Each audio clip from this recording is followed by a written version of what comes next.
Most people don't remember the day they finally grew up.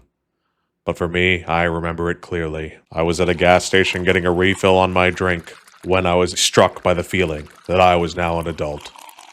And instantly, I was overwhelmed by an incredible urge. Something that had to be done right now. I took off in a sprint, dropping everything I was doing. There was no time.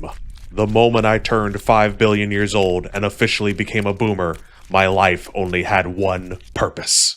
To spew my unhinged, unsolicited political opinions straight into the earholes of the closest millennial I could find. They needed to know that the reason they could not afford a house is because they kept buying extra sprinkles on their extra large frappuccinos, and that the reason me and his mom weren't leaving him any money was because we had just recently planned a 50-year-long extended retirement vacation cruise to Italia, which is, of course, Italian for Italy. I am very cultured. The Binding of Isaac, the legendary roguelike, which is correctly considered to be by many the greatest roguelike of all time. Made by just two guys who managed to condense the feeling and anguish that a atheist Redditor gets whenever somebody says, "Merry Christmas." The game has a great story and a lot of lore to keep yourself immersed in for hours if you have the time to deep dive into it. And while I won't be going over it in this video very much, since I do believe you should experience it firsthand, let me just give a brief overview of the beginning of Isaac's story.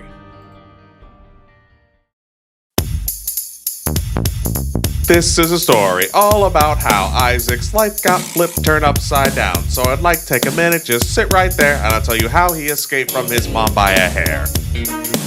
In the quiet little house he was born and raised, in his room with his toys where he spent most of his days, drawing some doodles, relaxing all cool while his mom watched sermons from Bible school. When a voice from above said, "Your son's no good," she quickly grabbed a knife and abandoned motherhood. She came from my room and I got real scared. She said, "Your vile evil soul will not be spared." I ran straight to the back trying to avoid fate, and I pulled up the rug. Oh God, what awaits? I opened it up, no time to despair. I jumped into the dark, into the cold basement air. And so you drop into the basement as Isaac, a 5-year-old little boy who, like all American children, spawns into life with a pipe bomb. Besides putting pipe bombs into the mailboxes of federal agents, Isaac's primary way of interacting with the world is crying like a little fucking bitch, shooting projectile tears as a self-defense mechanism. Oh wow, he's just like me for real! For those of you who have never played a roguelike before, basically the point is that you explore an unknown area, and then you try not to immediately kill yourself due to incredibly poor life choices.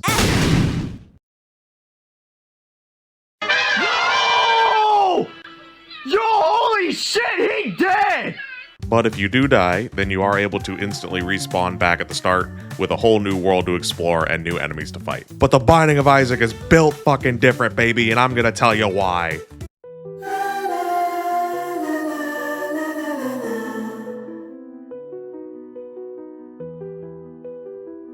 So, pipe bomb me if you've heard this before. You're sitting there playing your favorite game on your RTX TI-84 graphics card. Role-playing is your favorite manly power fantasy and having a good time, and you've just leveled up and become a little bit stronger and you're about to go spend those sweet, sweet skill points. When you open up the skill tree and see...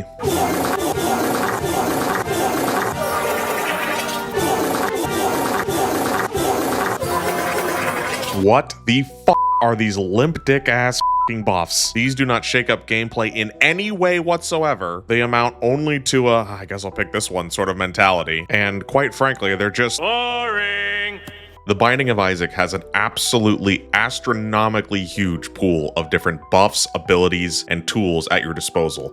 And even among other roguelikes, the Binding of Isaac's buffs are so unique and imaginative that they honestly put a lot of other games to shame with how creative some of these powers can be. These powers can include things as mundane as simply having a ladder that lets you cross a one-wide tile, to a blood vomit laser beam, to a shit ton of money bombs and keys, to being able to gigafart, making your bombs home in on enemies, causing a tear explosion. Tears can now bounce off of walls, stinking so bad it hurts enemies. Being able to control tears with your fucking mind. I could go on forever, and I will. A D&D D6 that lets you reroll the items you get. Telepathy that gives you homing tears. The ability to summon little minions that do lots of extra effects. Becoming Fucking invincible! discounts on the in-game shop, a rock, the Bible, the Ted Kaczynski Bible, the Dead People Bible, the Goth Kid Bible, the book that was under my dad's mattress that he wouldn't let me see until I was older.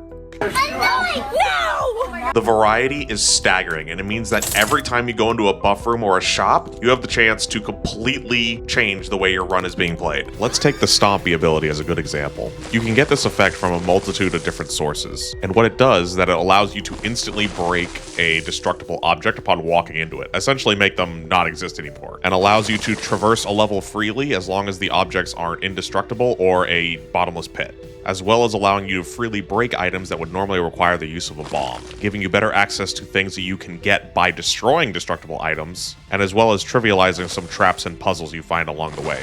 And it isn't just additive. Many of these buffs combine and synergize with each other to create whole new options and playstyles. Getting the laser and the knife, you shoot a bunch of knives, a knife laser, a naser. But even non-unique abilities carry the same weight due to the massive stat increase each one of them gets you. Even just basic health increases are worth more to you than just the value in stats, due to the next mechanics we're going to talk about.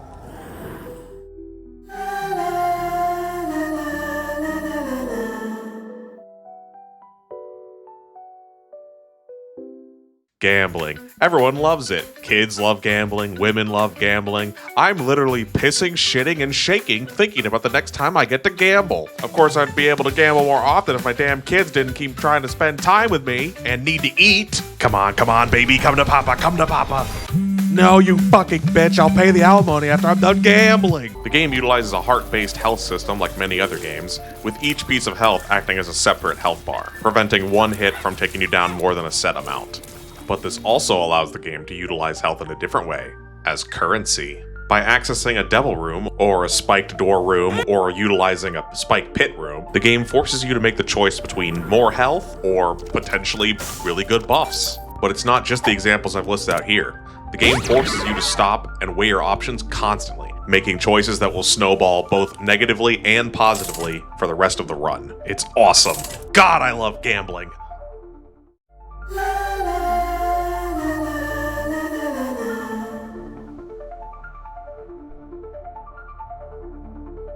For someone like me who cares about style as much as I do, I know style when I see it, and The Binding of Isaac has style. This game's art style is super unique, starting out as a cute little bug-eyed baby fighting some strangely horrific abominations, to fighting Satan and the literal aspects of sin, as well as the very feeling of dying itself. And to further the progression of dread you get even more as you progress through the game, are the environments. You start out in just a normal-looking basement, before slowly traversing deeper and deeper under your house. The basement turns into a cave system, and the cave system gets wetter and darker and begins to be filled with more and more corpses. And then a strange fleshy hole opens up and you dive right in.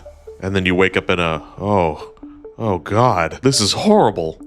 I didn't bring any fruit roll-ups if we were hiking to the fetus of God. Besides art style, the map design as well is fantastic. Not necessarily in the same way that a Dark Souls map is intricate and interwoven, but in the way that the maps and rooms are perfect for a roguelike. Basically, since having to die and restart is a core part of the roguelike genre, you'll need to traverse these maps and rooms often and over and over and over again. Losing a good run that you thought was going to go all the way can be frustrating. It could be even more so if the player has to re-combat getting lost every time they restart. The way The Binding of Isaac's maps interlock and interconnect creates simple and easy to understand exploration while still providing a challenge through enemies, puzzles, and secrets hidden throughout the map.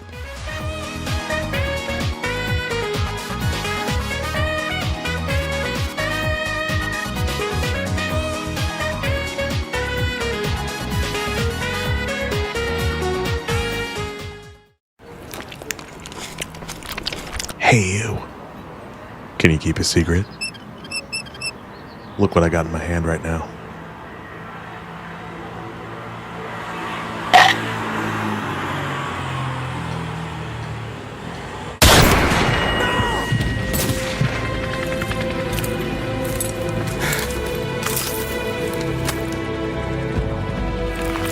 Secrets. Often overlooked in most video games as just fun little bonuses, but in roguelikes they can be important tools for replayability. And man, does Isaac's basement have a lot of secrets. Almost as many as mine. From mundane things like secret rocks, where if you destroy them you get items and health, to hidden rooms that can hold all sorts of different surprises, to unlocking an absolutely absurd 34 playable characters, all of which need to be unlocked in unique and interesting ways, each of them having their own unique starting buffs and items, loads upon loads of secret bosses that you would only unlock after hundreds of hours of gameplay, a total of 22 different endings to find and unlock, all of which expanding on the story first shown in that intro cutscene. Like, sweet Jesus, I'm hundreds of hours into this game, and when my friend asked me what I thought of the final boss, only for my dumbass to respond, "Oh man, Mega Satan was really hard." Stupid punchable face to curl up into a cursed smile as he whispered, "Oh, you mean the mid-game boss?" What? And so that's it. I've yet to find another roguelike that really hits like The Binding of Isaac. So if you haven't played it already, absolutely pick it up and give it a try. I'm sure you'll find it quite binding. On the stairs he tumbled, young and frail. Shadows whisper stories, sharp as nails. The basement calls, its breath so cold. Isaac's fear, a tale untold. Monsters creep, the laughter sings. In the dark, the devil brings. Run, Isaac, run from the mother you knew.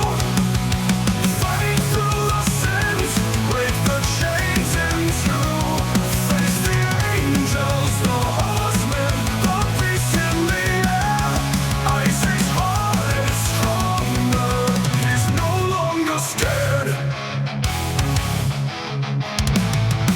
7 sins are dancing, flames in their eyes. Horsemen ride through nightmares, splitting skies. Angels cry with halos bent, dim and torn. From the ashes of fear, a fire is born. Bloody hands, but his will won't shake. Every demon falls, every chain will break. Run, Isaac, run from the mother you knew. Fight through the sins, break the chains in two. Face the angels, the horsemen, the beast in the air.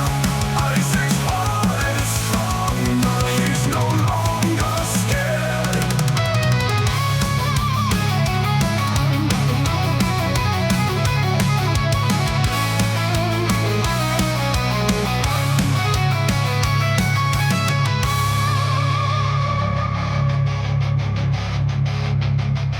7 sins are dancing, flames in their eyes. Horsemen ride through nightmares, splitting skies. Face the angels,